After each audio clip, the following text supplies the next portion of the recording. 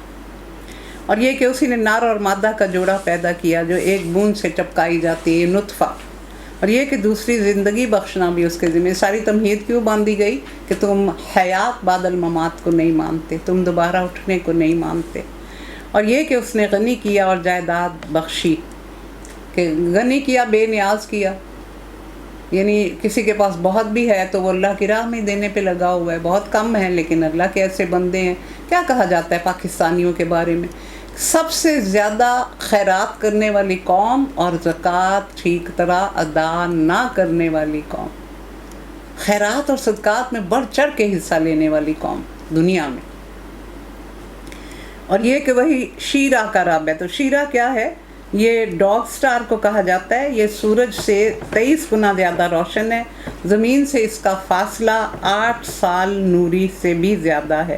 یہ سورج سے چھوٹا اور کم روشن اس لیے نظر آتا ہے، اور اہل مصر اس کی پرستش کرتے تھے، اور اس کے طلوع کے زمانے میں دریائے نیل میں فیضان شروع ہو جاتا تھا، اور وہ سمجھتے تھے کہ اسی کی وجہ سے یہ فیضان ہے، اور یہ سمجھتے تھے قبیلہ خزاعہ کے لوگ بھی اس کی پرستش کرتے تھے۔ تو یہ اس لیے اس کا ذکر آیا۔ اور یہ کہ اس نے عاد اولیٰ کو ہلاک کیا اور سمود کو ایسا مٹایا کہ ان میں سے کسی کو باقی نہ چھوڑا، اور ان سے پہلے قوم نوح کو تباہ کیا۔ وہ تھے ہی سخت ظالم اور سرکش لوگ، اور اوندھی گرنے والی بستی ہوئی، حضرت لوط کی قوم۔ اٹھا پھینکا ان کو، پھر چھا دیا ان پر جو کچھ کے چھا دیا۔ کیا بحیرہ مردار میں وہ سیاہ دلدل میں وہ دھنسی ڈوبی پڑی ہے۔ پس ہے مخاطب اپنے رب کی، کن کن نعمتوں کو جھٹلاؤ گے، کن کن نعمتوں پر شک کرو گے۔ یہ ایک تنبیہ ہے، پہلے آئی ہوئی تنبیہات میں سے۔ آنے والی گھڑی قریب آ لگی ہے، اللہ کے سوا کوئی اس کو ہٹانے والا نہیں۔ اب کیا یہی وہ باتیں ہیں جن پر تم تعجب کرتے ہو، ہنستے ہو اور روتے نہیں ہو؟ یعنی کیا فرمایا تھا رسول اللہ صلی اللہ علیہ وسلم نے کہ اگر میں تمہیں مردے کے احوال دکھا دوں کہ اس کو دفنانے کے بعد جس طرح وہ چیخ پکار کرتا ہے، تو تم اپنے مردوں کو دفن کرنا بند کر دو گے۔ یعنی زندگی کی حقیقتیں اتنی تلخ ہیں کہ تم ہنسنے کا تو مقام ہی نہیں ہے، اور گا بجا کر انہیں ٹالتے ہو۔ جھک جاؤ اللہ کے آگے اور بندگی بجا لاؤ۔ یہ آیت سجدہ ہے۔ اور یہاں جو سامدون کا لفظ آیا، تو سامدون کا کیا مطلب ہے؟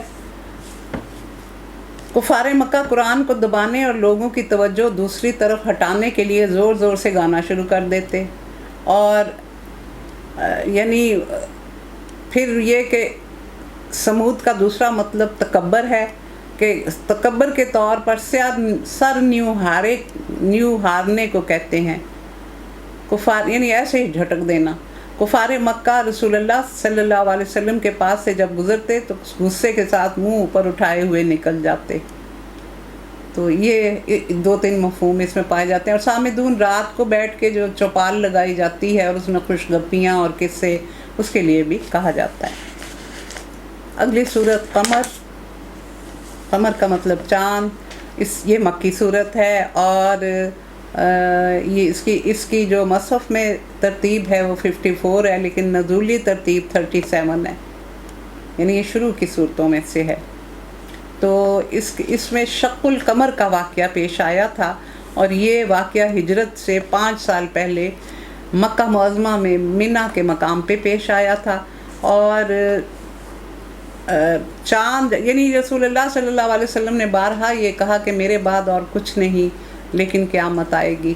تو میں اور قیامت اپنی دونوں انگلیوں کو ملا کے کہا تھا کہ میں اور قیامت اس طرح ہیں۔ تو یہ قیامت کے یعنی جو نشانیاں ہیں ان میں سے بھی ایک تھی شق القمر۔ تو ہوا کیا تھا کہ رسول اللہ صلی اللہ علیہ وسلم اس کی خبر، جس قیامت کے آنے کی خبر رسول اللہ صلی اللہ علیہ وسلم دے رہے تھے وہ برپا ہو سکتی ہے، اور اس کی آمد کا وقت قریب آ لگا ہے۔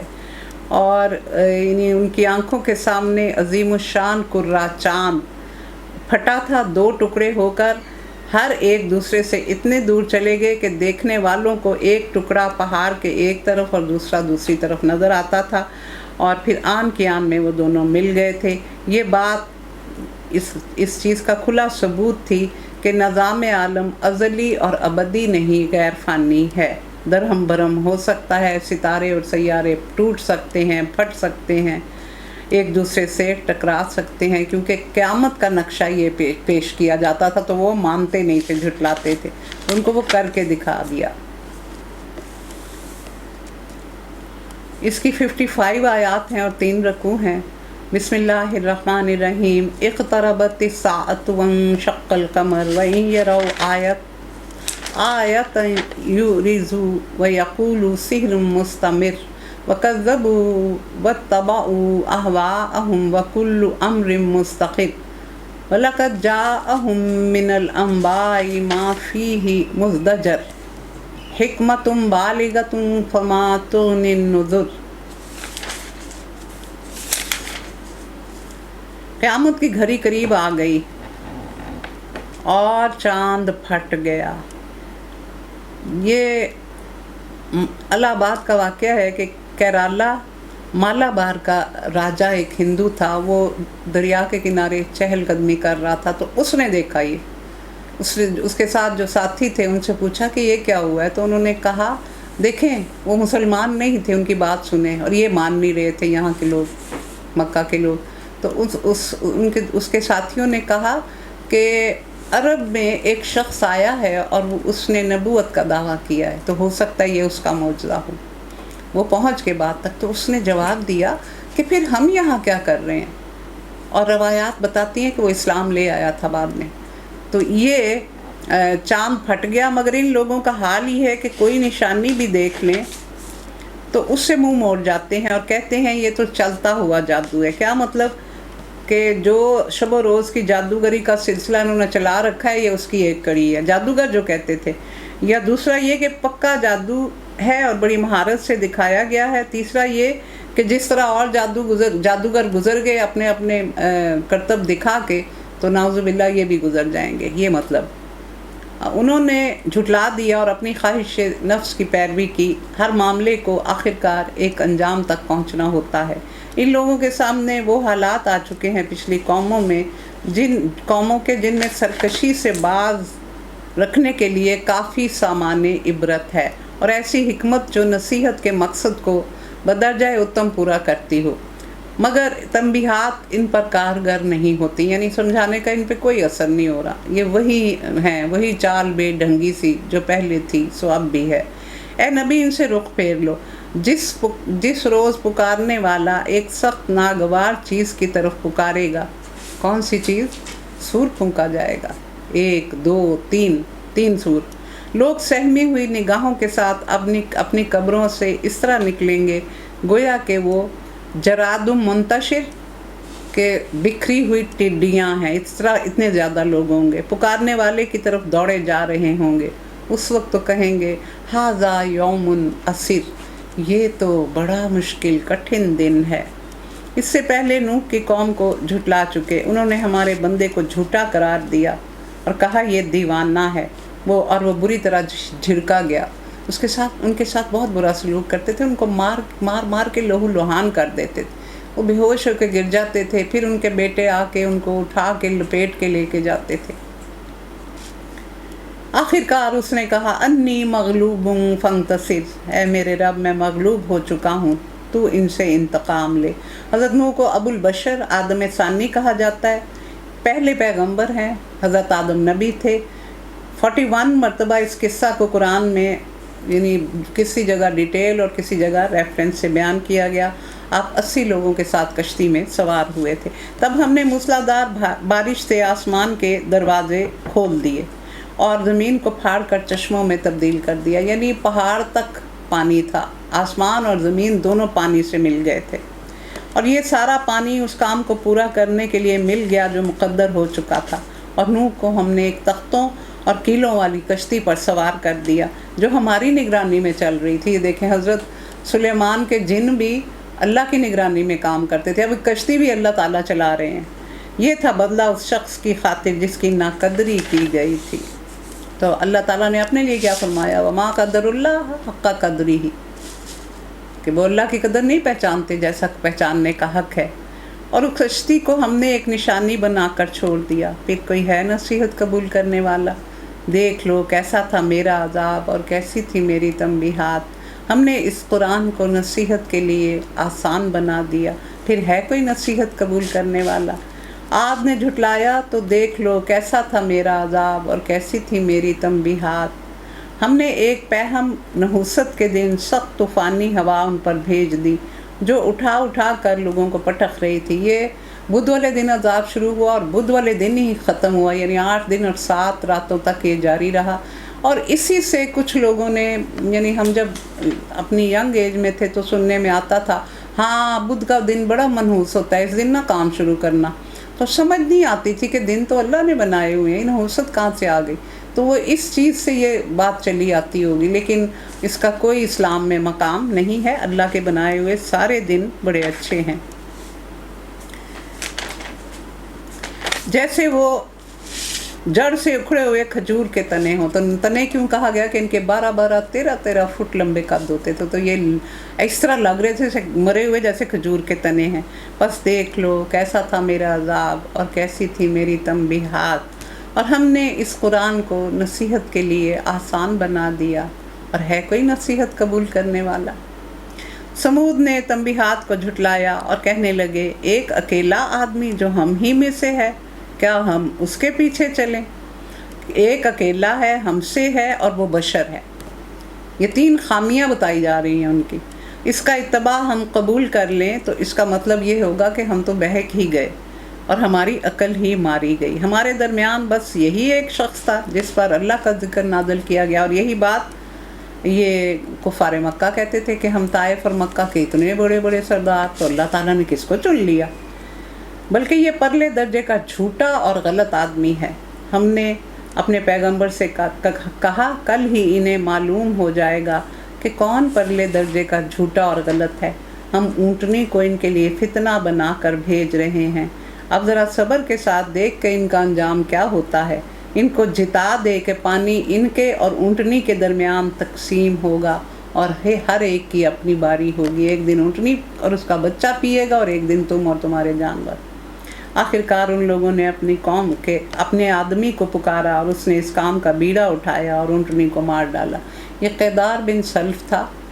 تو اس میں یہ روایات یہ بتاتی ہیں کہ ایک عورت خود بہت زیادہ خوبصورت تھی اور وہ بدقماش تھی، بد کردار تھی، تو اس نے بڑا اس کو لوبھ دلایا۔ اور دوسرا یہ کہا جاتا ہے کہ ایک عورت کی بڑی خوبصورت 2 بیٹیاں تھیں، تو اس طرح رجھا کے انہوں نے اس کام کے لیے آمادہ کیا تھا، کیونکہ حضرت صالح بد کرداری سے روکتے تھے، تو اس لیے وہ بہت ہی ان کو ناپسند تھے۔